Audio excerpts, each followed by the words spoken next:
রান্না বান্না বলো আর কাজকর্ম বলো, বিয়ের আগে তেমন কিছু পারতাম না জানো তো। যতটুকু যা শিখেছি সব আমার শাশুড়ি মায়ের হাত ধরেই শিখেছি। আর মা কিন্তু খুব পরিপাটি করে রান্না করতে পারে জানো তো।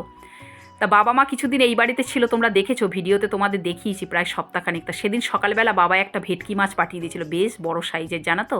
তা সেটা দিয়েই আজকে সবাই মিলে আছি একসাথে, অনেক রকম রান্নাবান্না করবো বলে ঠিকঠাক করেছিলাম জানো তো। আজকের অনেক রকম রান্নাবান্না করেছি। আর জানো তো বন্ধুরা, জল ঢালা ভাত না খাওয়ার ইচ্ছা জাগলেও শরীর সায় দেয় না জানো তো। আর আমার হাজব্যান্ড যে জিনিসটা পছন্দ করে না খেতে, সেটা আমাকেও ছেলেকে খেতে দেবে না। ওর এই একটা কী যে, তার যদিও শরীর আমার প্রবলেম হয় যার জন্য খাই না। এটা আবার কেউ ভেবো না যে বড় মানে বড় মানুষই চাল দেখাচ্ছে, না গো, যেটা শরীর সায় দেয় না সেটা কী করবো বলো। তা ওই জন্য আগের দিন রাত্রে কিছুটা ভাত বেশি হয়ে গিয়েছিল, মা বললো পেঁয়াজ আর ডিম দিয়ে ওটা একটু ভাত ভাজা করে নাও, তুমি আর আমি খেয়ে নেবো। তা খাওয়া দাওয়া করে নিয়ে মা একটু সবজি কেটে দিল আর আমি রান্নাবান্নাটা বসিয়ে দিলাম। অনেক রকম রান্না করেছিলাম।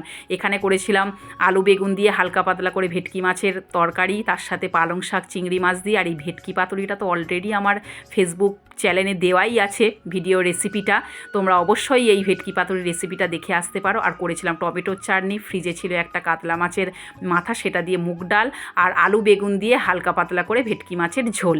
আর বাবা যখন খেতে বসেছিল, আমার ছেলে বলছিল কী গো দাদা, আর আমার মাম্মাম কেমন করেছে রান্নাটা।